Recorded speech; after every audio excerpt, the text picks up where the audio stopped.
podcast yang membahas hukum dan masyarakat tanpa basa-basi.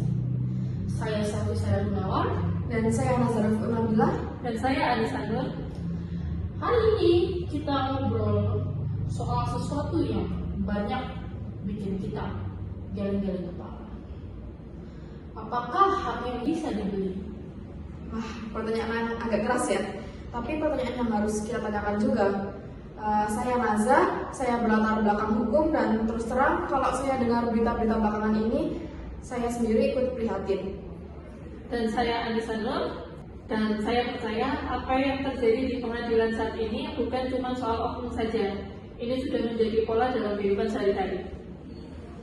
Nah, hari ini kita akan bongkar 3 hal. Pertama, kenapa ini bisa terjadi? Akar masalahnya.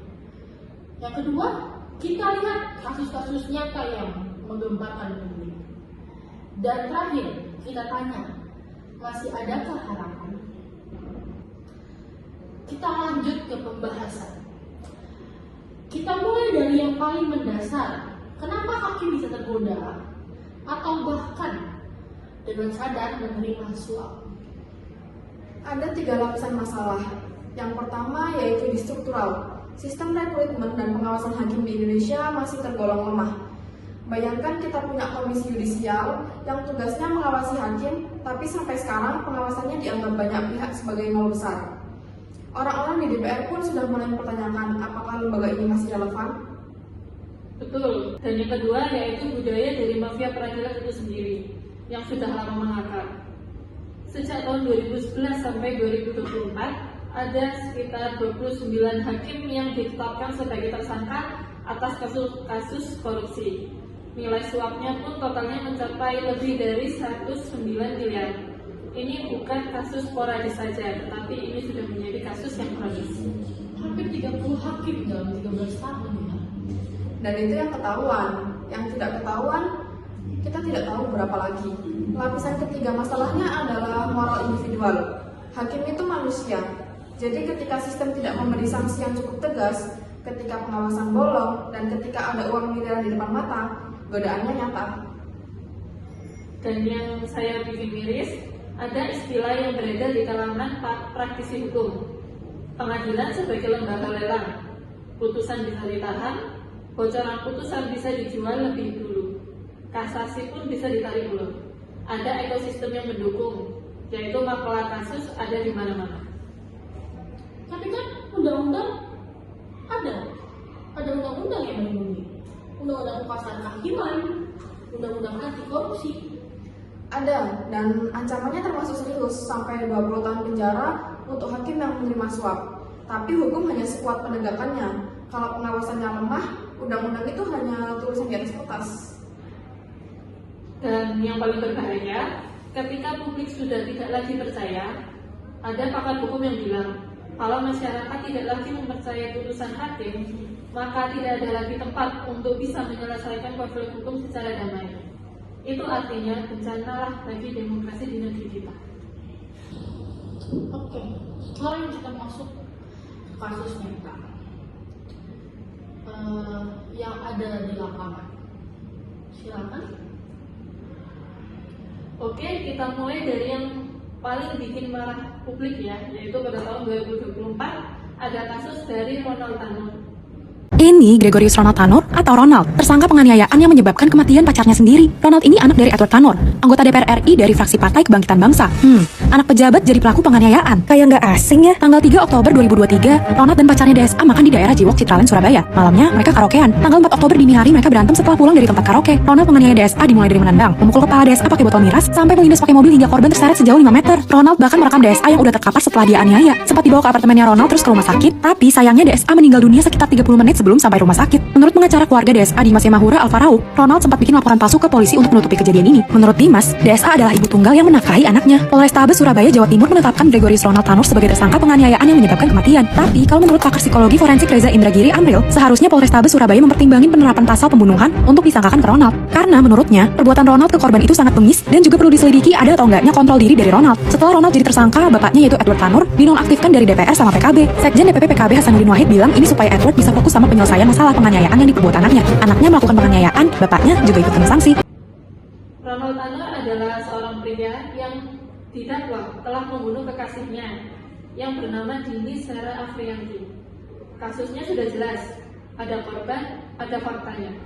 Tetapi di Pengadilan Negeri Surabaya ada 3 hakim, yaitu Erintu Wardamanik, Pangapur, dan Heru Hanindyo telah memvonis bebas kepada Ronald Tanur pada Juli 2024. Vonis bebas dalam kasus pembunuhan? Ya, dan publik langsung curiga. Ternyata memang benar.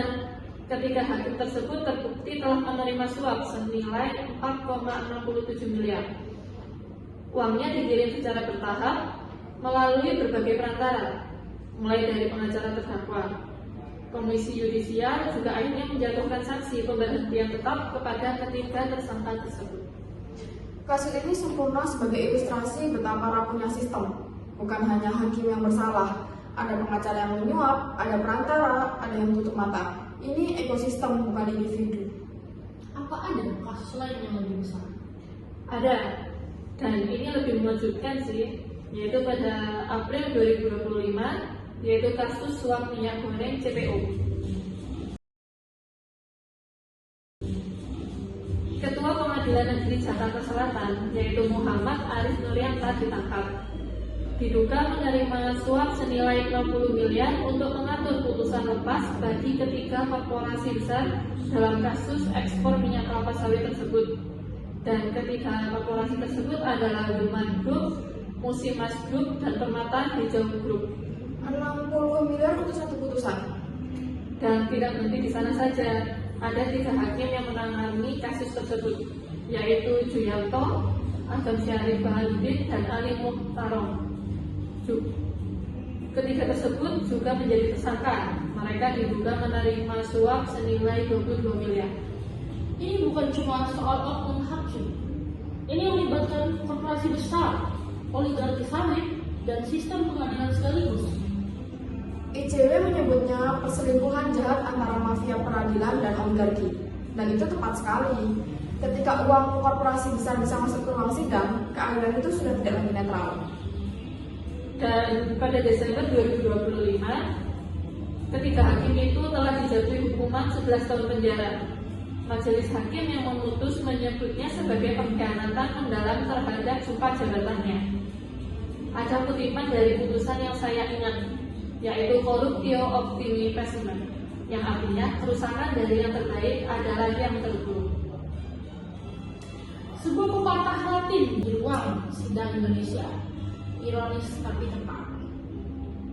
Baik, kita hampir ada di penghujung. Satu pertanyaan terakhir untuk kalian berdua. Masih adakah harapan? Ada, tapi tentu tidak akan datang sendiri. Yang harus terjadi dari reformasi rekrutmen hakim yang harus transparan dan melibatkan lembaga independen. Kemudian ada pengawasan yang serius dari Komisi Yudisial, harus diperkuat atau diganti dengan mekanisme yang lebih efektif. Kemudian harus ada perlindungan untuk pelapor kasus korupsi di lingkungan peradilan. Dan yang terakhir, hukuman yang benar-benar membuat efek jerah. Dan saya mau tambahkan satu hal yang sering dilupakan, yaitu transparansi atas putusan. Ketika putusan hakim bisa diakses oleh publik secara mudah, bisa diperdebatkan ataupun dikritisi, itu sendiri adalah bentuk pengawasan. Mafia peradilan tumbuh subur di kegelapan, dan sinar matahari adalah disinfektan yang terbaik. Dan untuk kita sebagai masyarakat, Jangan apatis. Setiap kali kita cuek terhadap kasus seperti ini, kita memberi sinyal bahwa ini bisa diterima, padahal nggak bisa. Ikuti dan simak berita-berita hukum. Dukunglah lembaga anti korupsi seperti KPK. Dan kalau ada yang aneh di pengadilan atau ada yang keluar dari jalurnya yang kalian tahu, laporkan saja. keadilan bukan cuma urusan hakim, pengacara ataupun jaksa. Itu urusan kita semua. Karena ketika hukum bisa dibeli, yang paling dirugikan adalah yang tidak punya uang untuk membeli. Terima kasih sudah mendengarkan suara keadilan. Sampai jumpa di lain waktu, di lain kesempatan. Dan ingat, diam bukan berarti aman, diam berarti membiarkan. Sekian dari saya, Salwi Sari Munawar. Dan saya Nazarul Nabila. Dan saya Adisana. Kami undur diri.